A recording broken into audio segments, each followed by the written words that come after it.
Hello everyone and welcome to a new video of Art Games. Today we're going to be talking about a bedwars mode on hypixel skyblock, I'm sorry, on hypixel bedwars. But one of the special modes that switches out every week. It's my favorite special mode since I absolutely despise sword combat in 1.8 on Java. Some of the tactics that I will talk about in this video are also applicable for CubeCraft egg wars, including the siege tactics that I'm going to show here. But let's start with the mode. It's armed mode. Basically, it's American Bed Wars, but with guns. These, of course, I cannot have guns in Minecraft. However, they are represented by hoes, so I can use these hoes. Let's talk about the guns and what I think should be their uses, and then we're going to be talking about siege tactics, which also works for CubeCraft. First, we have the two biggest range weapons. The gold hoe is the Magnum, and the stone hoe is the rifle.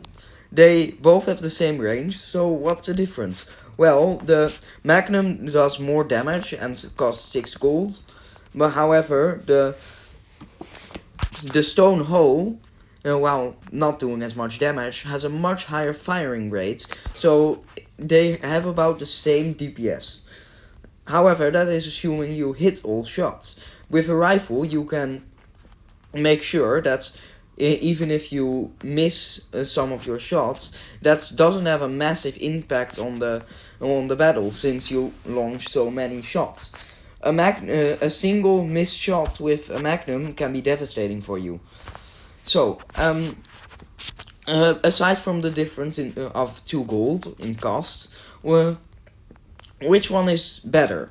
Well, I think that the rifle is better. I usually go for the rifle because you can use a tactic that I call suppression, which basically means, imagine someone there is standing and he's firing on me. If I just fire with my rifle and just keep shooting, then he literally cannot peek his head to shoot back.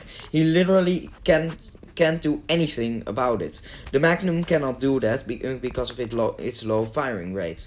The Magnum can, however, be used to peek out, shoot, and come back. And a single shot of a Magnum does much more damage than that of the rifle. In the late game, if you have the money, sure, you can go for both of them.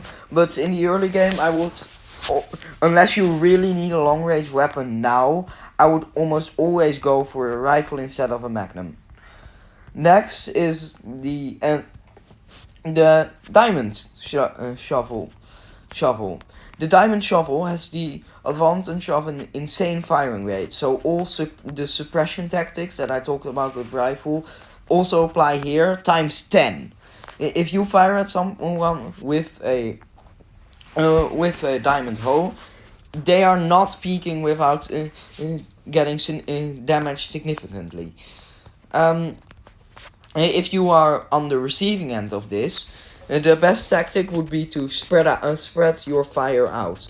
If you don't be in the same place as another person on your team, because if 2 people are standing here and one person is standing here firing with his diamond hoe or his rifle at a bit of a longer range. This one has a range of 30 blocks, by the way, unlike these guys who have 40 blocks of range.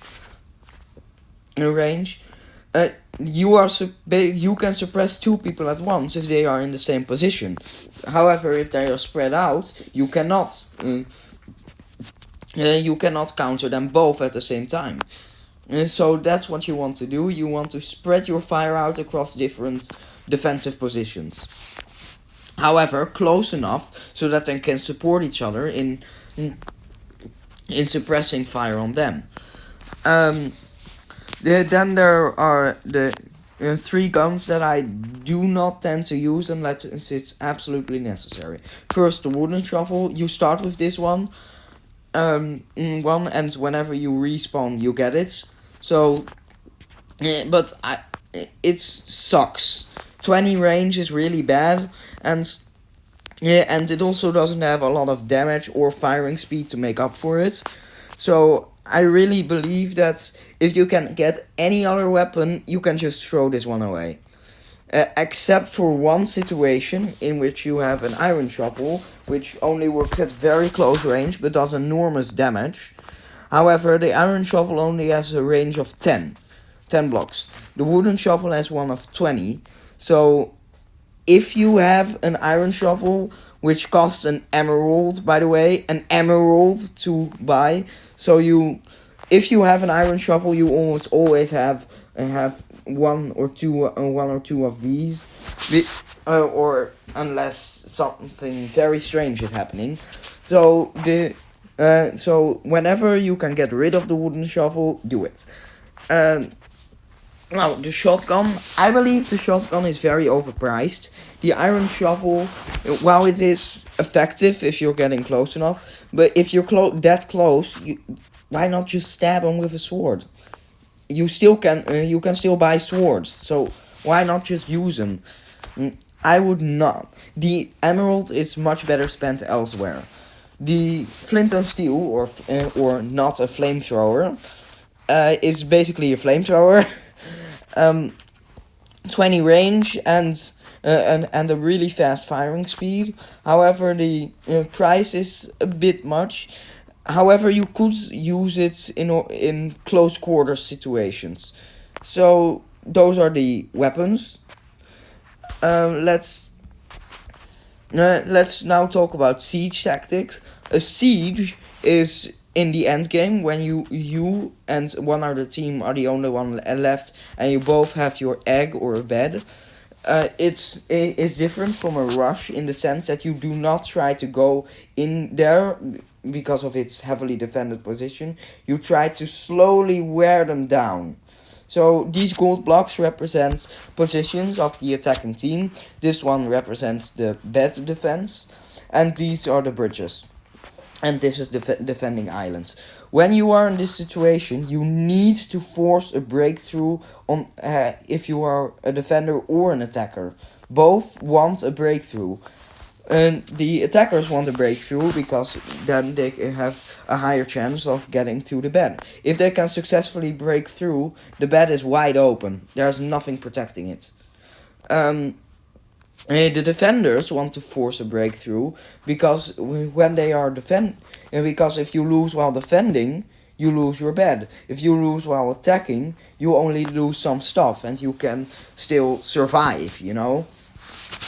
In this situation, ender pearls or invis pods, both bought with emeralds, which is why I believe this one should be thrown out of the window. Get out of here. Bye.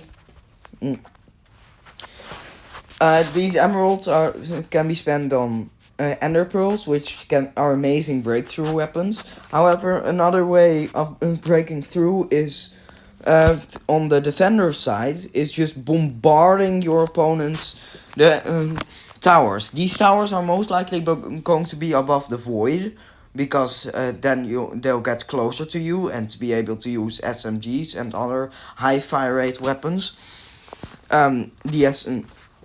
So if you are in that situation, you can force a breakthrough by absolutely blowing their tower to bits with fireballs.